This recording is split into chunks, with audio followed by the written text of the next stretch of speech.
Welcome to Green Building Matters, the original and most popular podcast focused on the green building movement. Your host is Charlie Cicchetti, one of the most credentialed experts in the green building industry and one of the few to be honored as a LEED Fellow. Each week, Charlie welcomes a green building professional from around the globe to share their war stories, career advice, and unique insight into how sustainability is shaping the built environment. So settle in, grab a fresh cup of coffee, and get ready to find out why green building matters. Hey guys, excited to have a chat with you today because you're both about to be elevated to what we call the Tier 3 on the LEED professional scale, right? If the Tier 1 is LEED Green Associate, we've all taught a lot of those LEED classes over the years, and we've helped a lot of people pass that exam. And if Tier 2 is a LEED AP with a specialty, right? BD+C or O+M or ID+C or homes or ND, well, this next one you can't test into because it's industry and peer nominated. You can't take a test for it. It's very selective. I'm really proud of both of you guys because you're about to be named a LEED Fellow. They let me in the club in 2020 for some reason, and I'm really happy to see both of you guys going to be named LEED Fellows. So let's talk about it, Nick. Let's talk about it, Asa. You know, to those listening, those watching this, there's 202,000 LEED professionals over the last 20 years in this industry, in this green building movement. That might seem like a lot of people, but if you add up all the contractors and architects and engineers and building product manufacturers, real estate professionals, like this really still sets you apart, you know, as a professional credential. But LEED Fellow, out of that 202,000, there's only about 360 in the whole world. And one of the requirements is you have to have been a LEED professional advocating for green buildings for 10 years to even be eligible. And you guys have done all of that and more. So just 360 LEED fellows in the world, and now you're in that club. So just want to ask you some questions. First, I want to say congrats, and I'm proud of you. And let's just start with, what's really kind of inspired you guys, though, to even get into sustainability or green buildings? Maybe when you're getting out of school, you might have had an environmental degree. You know, Asa or Nick, you're a mechanical engineer from Georgia Tech. Asa, you're at Emory. But, LEED was just coming on the scene, really. But what inspired you? Well, let's start with you, Nick, to really get into sustainability and eventually green buildings. First of all, great to be here, Charlie. I know this is a career achievement, and really proud to be here with Asa and you as well. And huge honor to be named a LEED Fellow. I think what really inspired me growing up in Greece, I was born and raised there, and just experiencing nature all around me, in such abundance, made me really appreciate the environment. The things that I took for granted, such as local farmers markets or solar thermal heating or white roofs on the Greek islands, blue flag beaches, just anything like that I just got used to, really kind of makes you take it for granted. But really, it's a product of a huge kind of cultural upbringing that's rooted in the appreciation of nature. And I think that's really what kind of kickstarted my passion for sustainability, nature, the environment. And that really expanded as I started to travel the world and appreciate different cultures, because every culture and every country and every people, had a different appreciation for nature and the environment as well. So I kind of picked up things along the way, which is really exciting. It was in those roots. Asa, how about you? Sustainability, how'd you get into it? What kind of inspired you? And then tell us even, Asa, when did you get your first LEED credential? For sure. Yeah. Firstly, thank you for having me here. Again, Nick, super congratulations to you. Just an awesome career milestone. Cool to reach this point. Similar to Nick, I grew up in South Georgia near Savannah. I was a pretty outdoorsy kid, played a lot of sports, just spent tons of time outside in a climate that allowed for that. I did a lot of hiking with my uncle and just sort of being around nature a lot. I have an environmental science degree from Emory University, and I did some wildlife research when I was an undergrad. And at that time, it was, late, say 2007, 2008. Sustainability was sort of a buzzword. It wasn't necessarily a full-blown career path. Green buildings were around, but not to the level that they are now. And I was doing some wildlife research as an undergrad and kept running into all of these issues of what humans were doing and the actual impact that it was having on the ecosystem. So that was really my first foray into how design and buildings can affect a natural environment and affect a natural ecosystem. And it sort of got me on this path of, well, can't we do this better? Surely there's a way to do this better. And so that's how I found this path and dedicated my career to it. I earned my first LEED credential all the way back in 2008. It was back when it was the original LEED Legacy AP. There weren't any additional exams. You were just a LEED AP or nothing. So first credential all the way back in 2008. Been in the industry since. I love it. All right, so that gives us a little origin, a little early inspiration, guys. But let's talk about projects. It's hard to pick just one. So, but what's a project you're particularly proud of? I know both of your careers well. I just have a blast working with both of you guys, and I know sometimes you work on a 65-story skyscraper or a new school in a community. And so, what's a project you're really proud of that maybe there was some extra sustainability impact? We'll go back to you, Nick. Yeah, I think a project that really kind of defined my early career and that I'm very proud of to this day because we really helped it achieve multiple certifications over time is One Market Plaza. It was one of my first projects with SIG in San Francisco. 1.8 million square feet, dual towers, Class A office building with restaurants and retail, located in the iconic Embarcadero, right across from the ferry building. So that was always kind of inspiring to me.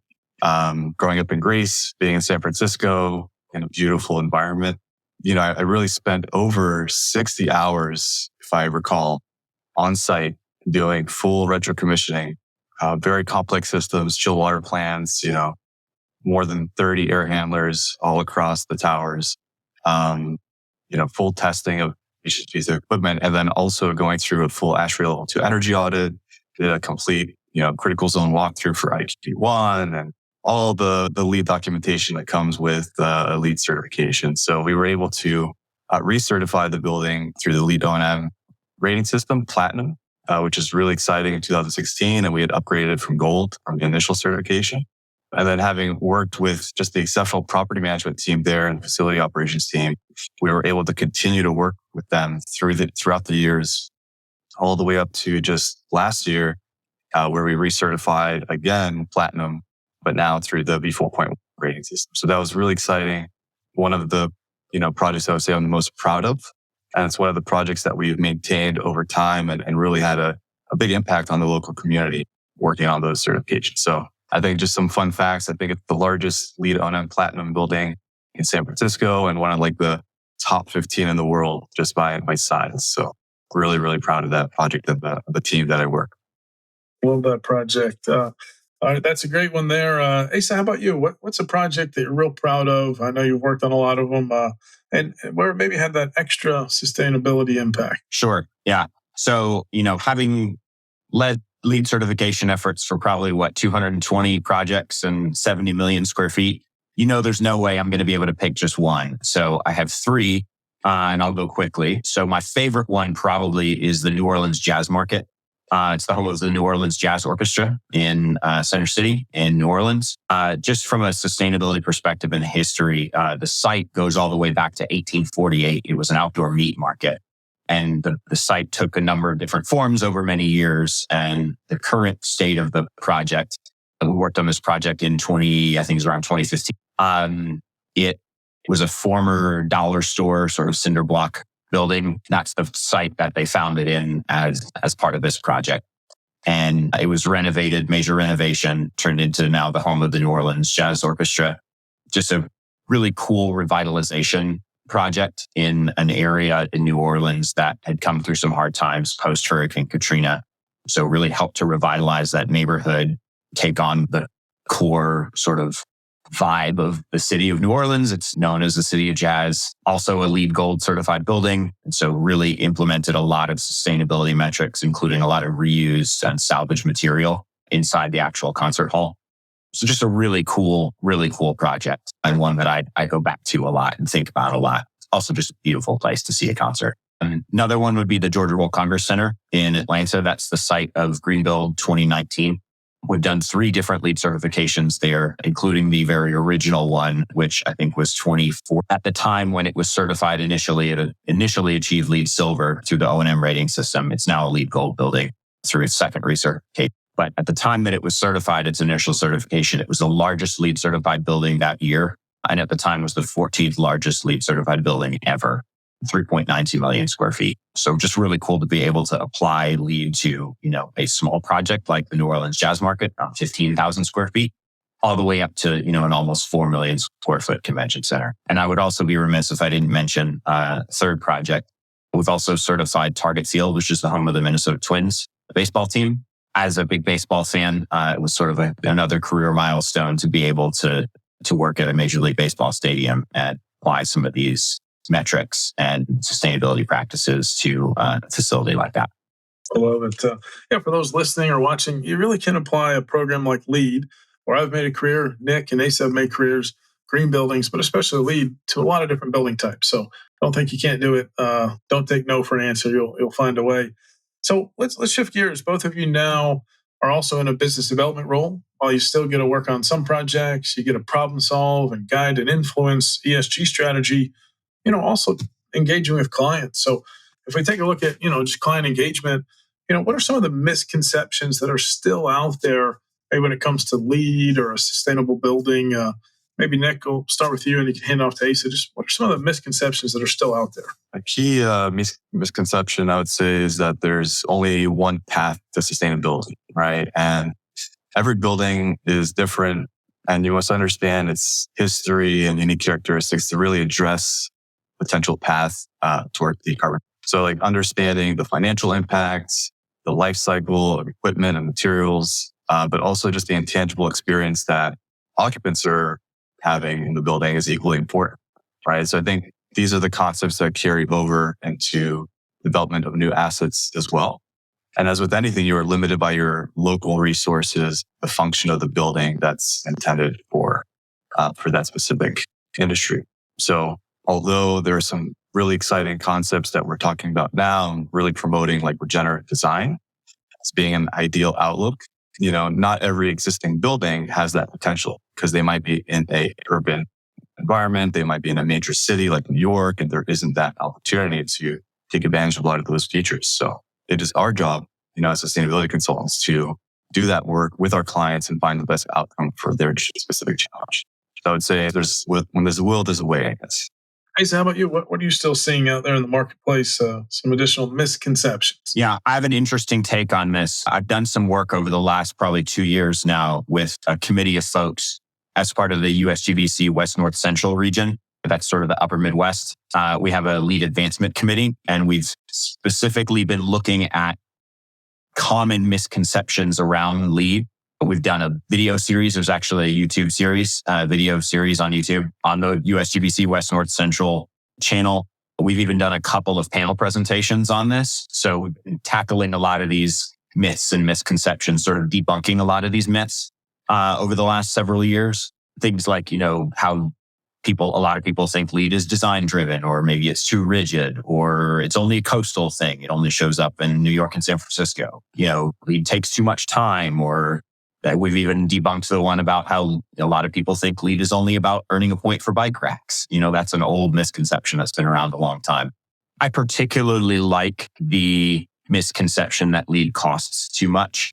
There's a whole lot of emphasis on, and studies and things over many years about the cost of green building and what premiums exist through LEED and through green building projects. And that just, that misconception, that myth just doesn't hold any water anymore. It's a first cost versus operational and ROI conversation. I like to equate it to kind of where we are with LED lighting now. If everybody remembers maybe 10 years ago, what an LED light bulb cost when you went to a home improvement store to buy one versus now. It makes so much sense. Why would you ever buy anything that's not an LED bulb? Value that a sustainability metric like a LEED certification applies to a building, inherently is going to give it a bigger return and better ROI. Cushman & Wakefield did a study a number of years ago called Green is Good that, put some dollars and metrics towards what the actual ROI improvement of a LEED certification versus a non-LEED certified building was. LEED buildings were averaging a 25.3% increase in price per square foot over their non-LEED counterparts. Same exact kind of building, but just that certification and the sustainability metrics, provided that added value. So that sort of LEED costs too much myth just doesn't hold any water anymore. Same goes with the ESG investment world. I think the statistic is around 80% of investors intend to incorporate some sort of ESG strategy into their overall investment strategy by 2030. So it is going to be part of an investor strategy, and the upfront costs, if there are any, are vastly outweighed by the value that sustainability certification provides. That's a good point. Let's talk about ROI there. And if anyone listening or watching, reach out to Asa or Nick or me, and we'll give you a link to that Cushman-Wakefield study. So Asa, let's go back to you. Do you have a project that maybe you really definitively could measure an ROI on the sustainability, the LEED, or the ESG work? Yeah, for sure. I had a project. It was a multifamily project in Rochester, Minnesota, same town where the Mayo Clinic is located. It was a multifamily project around a 13-story big apartment building, market rate apartment building, that their investor decided that sustainability was really important and they wanted to pursue LEED certifications. First time that this particular developer had ever pursued LEED on a project. It was just a really great project from start to finish. Our firm provided we were LEED consulting, commissioning, and energy modeling for the project. It ended up being somewhere around 31% more efficient than energy code. Water savings was more than 30%. They save about 62,000 gallons of water annually. But the most important part about this project is that the final sale price, when the developer ended up selling the building a few years after it was done, it sold for $187 million, which equates to somewhere around $536,000 per unit. It was the highest sale price for a multifamily building in the history of the state. So it was a clear indication that the investment community and the buyer was really interested in the fact that it had these sustainability metrics, and that LEED certification led directly to that significant ROI. Thank you for that.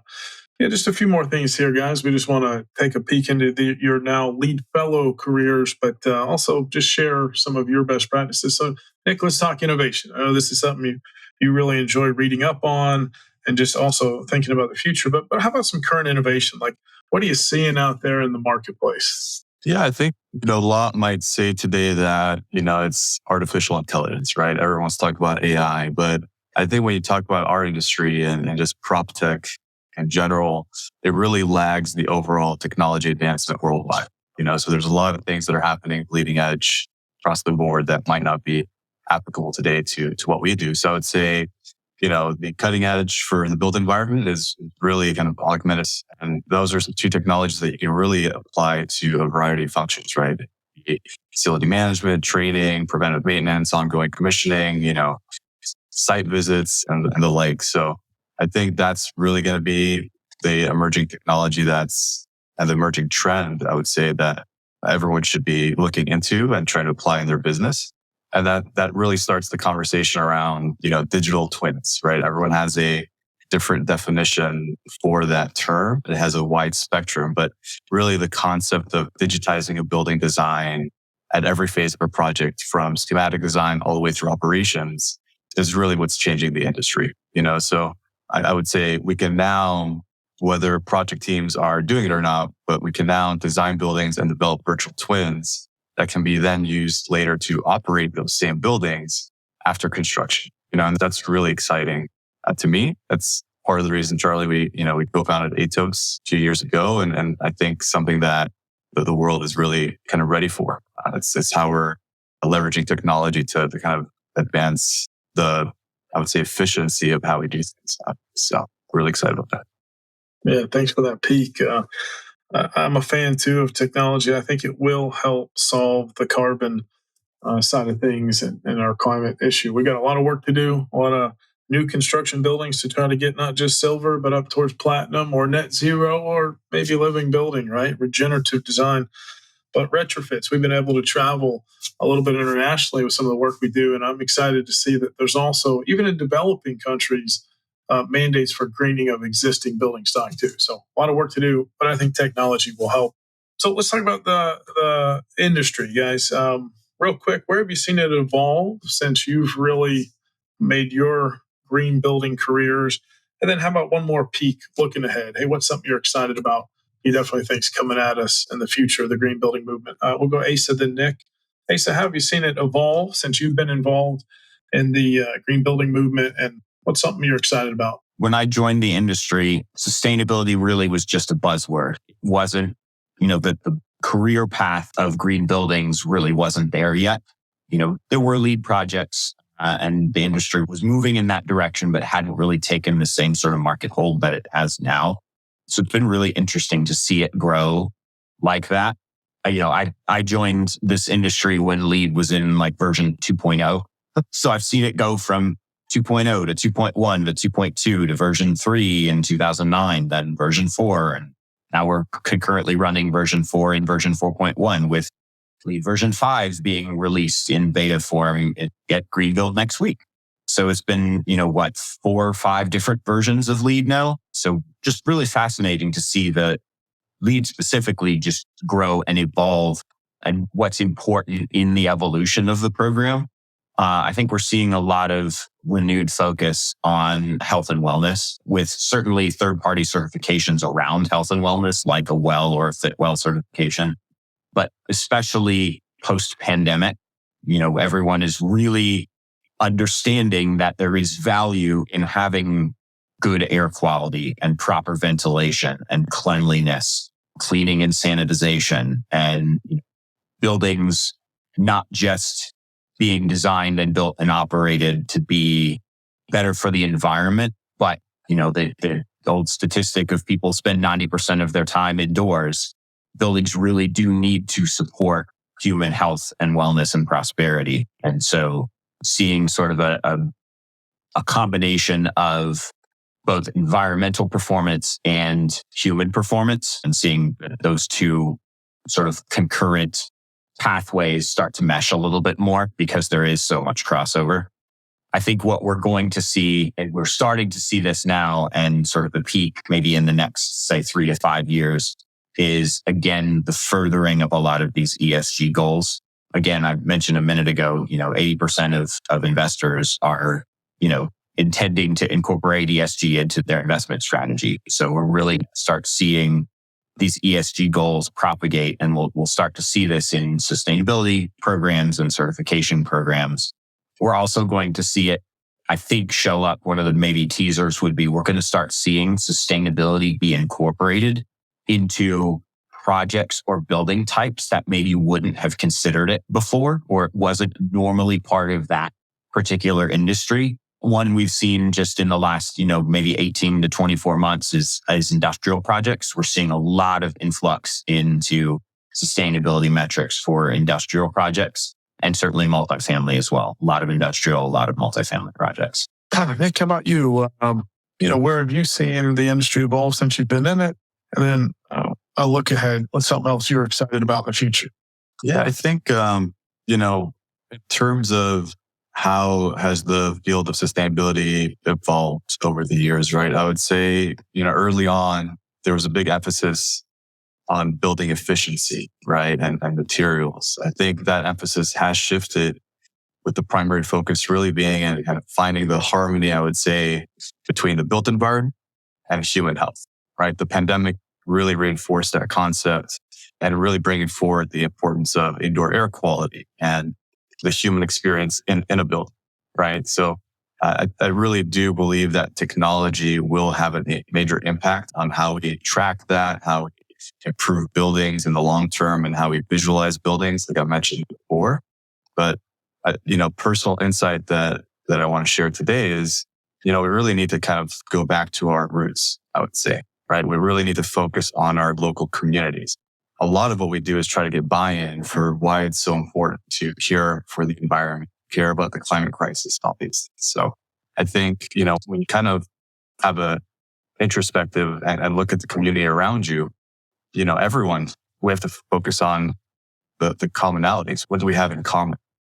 And I think we all care about our families. We all care about the food that we eat, the air that we breathe, the water that we drink. But I think when you look at those fundamental values, you can then start caring about why the environment plays a big role in those key things that keep us alive and keep us caring for our families. So if we can focus on helping our local communities and get that buy-in from people that may have different opinions from ourselves, right? It's good to listen, to have conversation. That's how you really get through to the other person. You can start to kind of really focus on those key elements. And then from there, once you care for your neighbor, for your family, for the people around you, and why it's important that they have clean drinking water and fresh air that's not polluted, being able to swim on a beach that doesn't have plastic in it, just like the basics, the basic concepts of sustainability, then you can start looking at the worldwide picture and the climate crisis and what we all need to do together. So I think that's really important for us in the next decade, right? Is to come together at a fundamental level and grow from there. That's what I'm excited about. That's what I try to preach with my team and with our clients. Love it. All right, last thing, and I'll say a couple closing words. This is a time to celebrate. Someone maybe watching this or listening, just, hey, where do you guys go to learn about what's going on in the green movement, the healthy building movement, or where do you go see what's next? Maybe you volunteer, you read, you listen. Any quick pro tips, Asa, then Nick? I find that I learn the best from other people.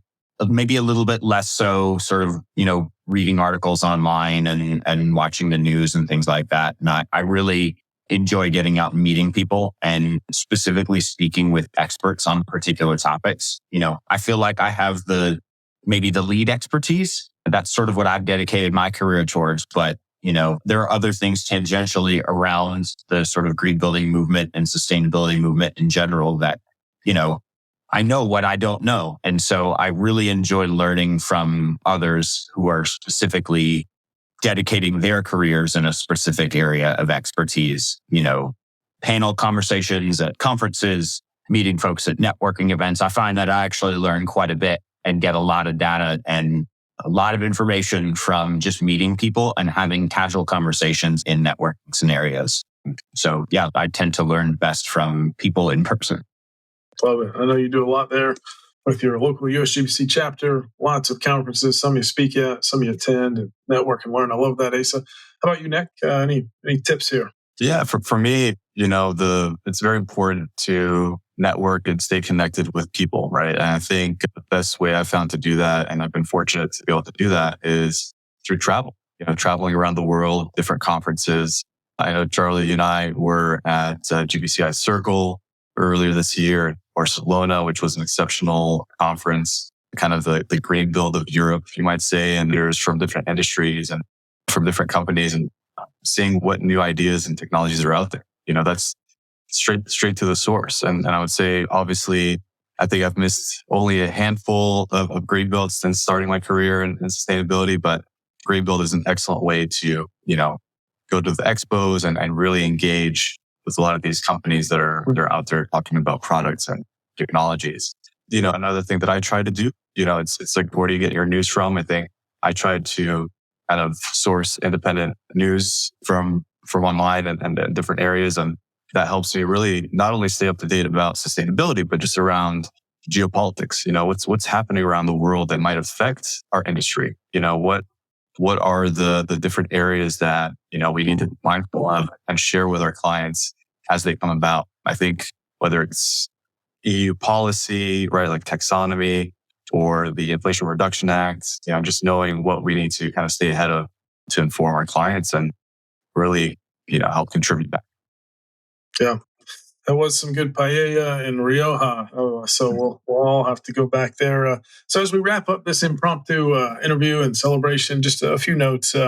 I got to echo what both of these guys said. Both of these lead fellows, Asa and Nick, people, right? Because one day, especially if you want to apply to get and be nominated for your lead fellow, you need people to go to bat for you. You literally have to have other professionals that will write detailed letters on your behalf and see if you can make the cut. But along the way, it's sharing intel, sharing encouragement, right? I think that's very important for just human nature, but especially when you're in an industry that's mission driven and we really want to make change, and we need that encouragement that we are making progress.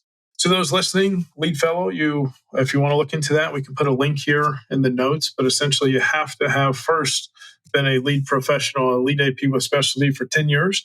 And if you can get past that, then you can look into the other requirements. I believe now we're one of the only companies in the world that has 3 or more lead fellows. There may be about 4 companies, and it's just what an exclusive group here. Hope you guys feel it's validating on the career and all the buildings you've worked on and all the people you've inspired and also taught classes to. And for those listening that don't know Asa and Nick, I want to give you a super quick anecdote about their character. As a company, we use Slack. When this announcement came out recently, it was posted. Everyone's giving high fives and all kinds of emojis and congrats. But both of these guys, the first thing they said is, hey, thank you for helping me earn this. And I can't wait for you to get yours, because there's an incredible team of subject matter experts between SIG and GBS. So proud of you guys for even how you acted in the moment. And congratulations on your LEED Fellow status. Thanks, guys. Thanks, Charlie. Thank you for listening to this episode of the Green Building Matters podcast. At gbes.com, our mission is to advance the green building movement through best-in-class education and encouragement. Remember, you can go to gbes.com/podcast for any notes and links that we mentioned in today's episode. And you can actually see the other episodes that have already been recorded with our amazing guests. Please tell your friends about this podcast. Tell your colleagues. And if you really enjoyed it, leave a positive review on iTunes. Thank you so much, and we'll see you on next week's episode.